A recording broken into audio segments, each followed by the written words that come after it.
Santa Mónica. Madre, viuda. Mónica significa dedicada a la oración y a la vida espiritual. Patrona de las mujeres casadas y modelo de las madres cristianas.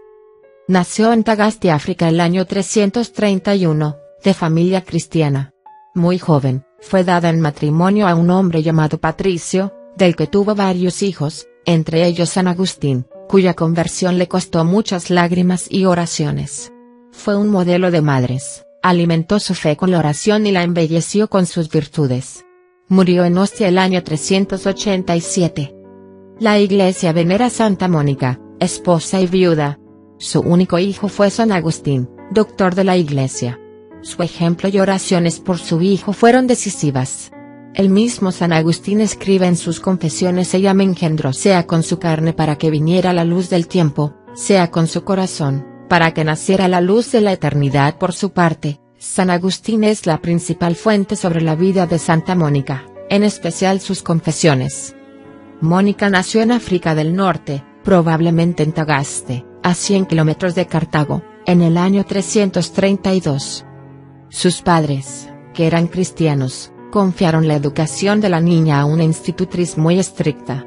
No les permitía beber agua entre comidas para así enseñarles a dominar sus deseos. Más tarde Mónica hizo caso omiso de aquel entrenamiento y cuando debía traer vino de la bodega tomaba a escondidas. Cierto día un esclavo que la había visto beber y con quien Mónica tuvo un altercado, la llamó borracha. La joven sintió tal vergüenza, que no volvió a ceder jamás a la tentación. A lo que parece, desde el día de su bautismo, que tuvo lugar poco después de aquel incidente, llevó una vida ejemplar en todos sentidos. Cuando llegó a la edad de contraer matrimonio, sus padres la casaron con un ciudadano de Tagaste, llamado Patricio. Era un pagano que no carecía de cualidades, pero era de temperamento muy violento y vida disoluta. Mónica le perdonó muchas cosas y lo soportó con la paciencia de un carácter fuerte y bien disciplinado. Por su parte, Patricio, aunque criticaba la piedad de su esposa y su liberalidad para con los pobres, la respetó y, ni en sus peores explosiones de cólera, levantó la mano contra ella. Mónica explicó su sabiduría sobre la convivencia en el hogar: es que cuando mi esposo está de mal genio, yo me esfuerzo por estar de buen genio. Cuando él grita, yo me callo. Y como para pelear se necesitan dos, y yo no acepto la pelea, pues no peleamos. Esta fórmula se ha hecho célebre en el mundo y ha servido a millones de mujeres para mantener la paz en casa. Mónica recomendaba a otras mujeres casadas, que se quejaban de la conducta de sus maridos, que cuidasen de dominar la lengua por ser esta causante en gran parte de los problemas en la casa. Mónica, por su parte, con su ejemplo y oraciones, logró convertir al cristianismo, no solo a su esposo, sino también a su suegra, mujer de carácter difícil, cuya presencia constante en el hogar de su hijo había dificultado aún más la vida de Mónica. Patricio murió santamente en 371, al año siguiente de su bautismo. 3 de sus hijos habían sobrevivido: Agustín, Navigio, y una hija cuyo nombre ignoramos.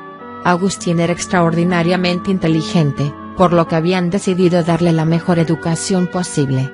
Pero el carácter caprichoso, egoísta e indolente del joven había hecho sufrir mucho a su madre. Agustín había sido catecúmeno en la adolescencia y, durante una enfermedad que le había puesto a las puertas de la muerte, estuvo a punto de recibir el bautismo, pero al recuperar rápidamente la salud, propuso el cumplimiento de sus buenos propósitos. Cuando murió su padre, Agustín tenía 17 años y estudiaba retórica en Cartago. 2 años más tarde, Mónica tuvo la enorme pena de saber que su hijo llevaba una vida disoluta y había abrazado la herejía maniquea. Cuando Agustín volvió a Tagaste, Mónica le cerró las puertas de su casa, durante algún tiempo, para no oír las blasfemias del joven. Pero una consoladora visión que tuvo, le hizo tratar menos severamente a su hijo. Soñó, en efecto, que se hallaba en el bosque, llorando la caída de Agustín, cuando se le acercó un personaje resplandeciente y le preguntó la causa de su pena. Después de escucharla, le dijo que secase sus lágrimas y añadió: tu hijo está contigo. Mónica volvió los ojos hacia el sitio que le señalaba y vio a Agustín a su lado.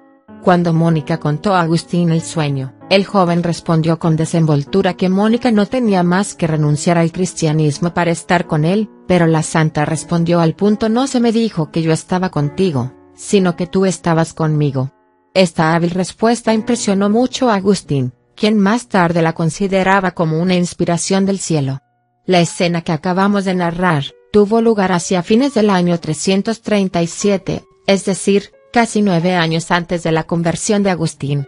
En todo ese tiempo, Mónica no dejó de orar y llorar por su hijo, de ayunar y velar, de rogar a los miembros del clero que discutiesen con él, por más que estos le aseguraban que era inútil hacerlo, dadas las disposiciones de Agustín. Un obispo, que había sido maniqueo, respondió sabiamente a las súplicas de Mónica: vuestro hijo está actualmente obstinado en el error, pero ya vendrá la hora de Dios. Como Mónica siguiese insistiendo, el obispo pronunció las famosas palabras: está tranquila, es imposible que se pierda el hijo de tantas lágrimas. La respuesta del obispo y el recuerdo de la visión eran el único consuelo de Mónica, pues Agustín no daba la menor señal de arrepentimiento. Cuando tenía 29 años, el joven decidió ir a Roma a enseñarle retórica. Aunque Mónica se opuso al plan, pues temía que no hiciese sino retardar la conversión de su hijo, estaba dispuesta a acompañarle si era necesario. Fue con él al puerto en que iba a embarcarse, pero Agustín, que estaba determinado a partir solo, recurrió a una vil estratagema. Fingiendo que iba simplemente a despedir a un amigo, dejó a su madre orando en la iglesia de San Cipriano y se embarcó sin ella. Más tarde, escribió en las confesiones: me atreví a engañarla, precisamente cuando ella lloraba y oraba por mí. Muy afligida por la conducta de su hijo, Mónica no dejó por ello de embarcarse para Roma, pero al llegar a esa ciudad, se enteró de que Agustín había partido ya para Milán. En Milán conoció a Agustín al gran obispo San Ambrosio. Cuando Mónica llegó a Milán, tuvo el indecible consuelo de oír de boca de su hijo que había renunciado al maniqueísmo, aunque todavía no abrazaba el cristianismo. La santa, llena de confianza, pensó que lo haría, sin duda, antes de que ella muriese.